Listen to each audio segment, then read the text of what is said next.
Hello, and in this part 2 video I'm going to describe a time when you looked for some information, and you should say what it was, where you looked for it, why you needed it, and explain what you did when you got the information.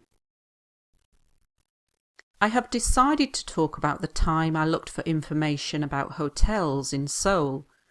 I'm planning to go to South Korea next year, and therefore I needed to do a great deal of research for this forthcoming trip. I can't remember when I did the research. I'm guessing it was roughly 2 months ago. Hang on, no, it would be longer than that. It would have been about 6 months ago. In the past, when you were going on a trip, you had to use a travel agent's or a guidebook in order to find out stuff about hotels, etc. Nowadays, however, it is possible to get all the info you require at the click of a button.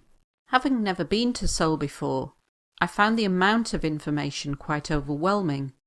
There are literally thousands of hotels to choose from. Because I am travelling there with my 2 children, I would prefer to have accommodation that is family friendly. So I searched on a number of travel blogs written by people with kids and looked at their recommendations. Then I looked on TripAdvisor to see the ratings of these particular hotels. One of the major difficulties was that there are so many to choose from, so my shortlist was actually an extremely long list.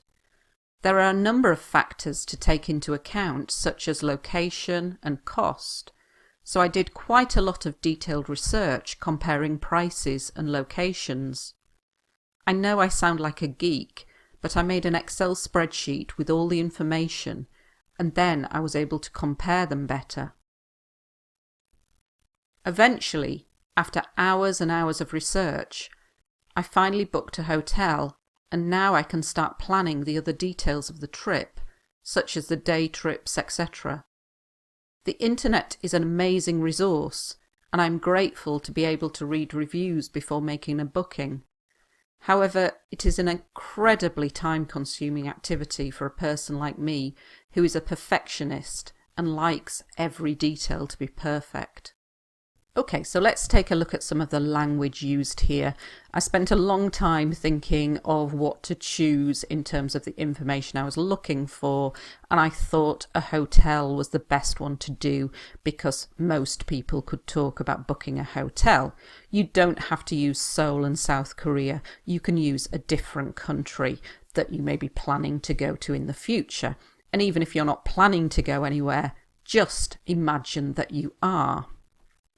So I've decided to talk about whatever topic you get. You could start with this and it immediately impresses the IELTS examiner because you've used the present perfect.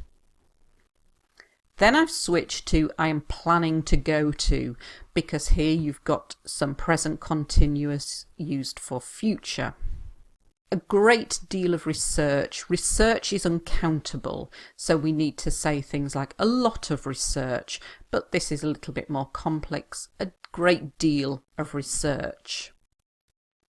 When a trip is planned, it's forthcoming. That means it's coming up in the future.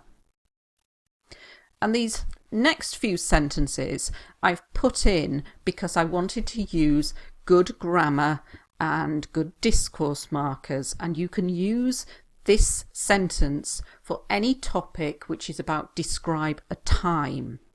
So I can't remember when I did the research. I'm guessing it was roughly 2 months ago. I'm guessing because you've got some present continuous in there, and instead of saying I think, roughly meaning about. Hang on, this is very informal, and it's what you say when you're saying like, oh, just a moment, wait a minute, hang on. So can be used in IELTS speaking. It would have been. So I'm thinking, when was it? Oh, it would have been, or it must have been. Very good use of grammar here. So try and just learn this sentence, and if you've got any questions about when you did something, then use this. Rather than just saying, it was 2 months ago. This is much more impressive use of language. In the past, when you were going, so I'm using past continuous now. a guidebook. This is a book that you can buy, and it has all the information about a country or a city in terms of hotels, restaurants, etc. In order to find out stuff is quite a useful word, quite informal. I wouldn't really use it in IELTS writing, but it just means things. The info, very good, useful word, short for information, and we use it all the time in speaking, but not in writing. And instead of saying on the internet, I say at the click of a button to make it much more complex. Here is some complex grammar. This isn't a grammar course, so I'm not going to go in to explain it and how to use it. But what it means is I have never been to Seoul before. Having never been to Seoul before, I found the amount of information quite overwhelming. When there's a lot of something and you just like, oh my goodness, I'm so confused because there is so much information, it's overwhelming.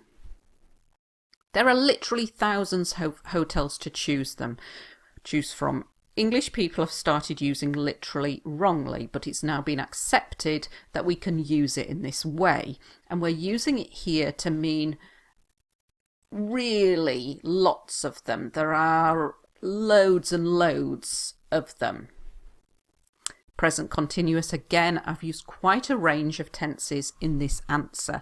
If you're aiming for a high band score, you have to have a range of tenses.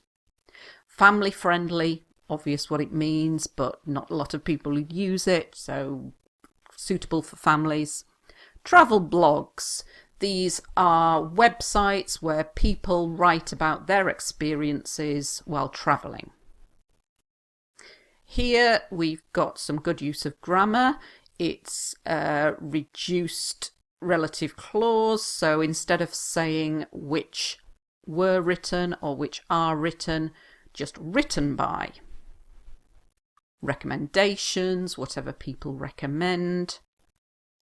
The ratings, so when people stay in a hotel, on TripAdvisor, they give it a rating, a score out of 5. A short list. When you're making a list, you sometimes make a list of maybe 20, and then you reduce the list to maybe 3 or 4, and this is called your short list. Location, where it is located, the place. A geek. I'm trying to use some quite unusual language to make you sound much better and make you stand out and get a higher band score. A geek is somebody, we often use it to talk about people who use computers a lot or who work in IT, and it's somebody who is a bit obsessive about things and does things very seriously. We often say a computer geek, somebody who knows lots and lots of things about computers. So I'm saying I sound like a geek because I've taken this job very seriously, created an Excel spreadsheet with all the numbers on before booking the hotel. Eventually, so after a long period of time.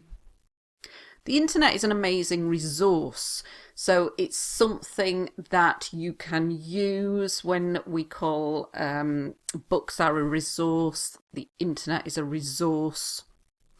I'm grateful, I'm very thankful. Time consuming, it takes a lot of time, so a very useful word can be used in IELTS writing as well. And a good word, even if you're not like this, just use it. Remember, I keep repeating this, IELTS is not a test of truth, it's a test of language, so get as much language in there that makes you sound like you know all these unusual complex words in English. A perfectionist is a person who likes everything to be perfect. So I'm saying I'm a perfectionist, and so this is why I spend hours and hours doing the research and looking on the internet, because I like every single detail to be perfect. So I hope you found that useful. I think even if you just know, now I'm going to talk about booking a hotel, that is useful, because when you're given these situation topics in the exam, it is very difficult to think of something quickly. So I think this is useful, booking a hotel, because you can get lots of good language in there, lots of good grammar. And the part 3 questions connected with this topic are, what are the kind of things that people can do when looking for information? Well, you can talk about things like going on the internet, because you have all of the information you need at the touch of a button or at the click of a button. So hopefully there is lots of information in here that will help you with part 3 as well. Thank you very much for watching.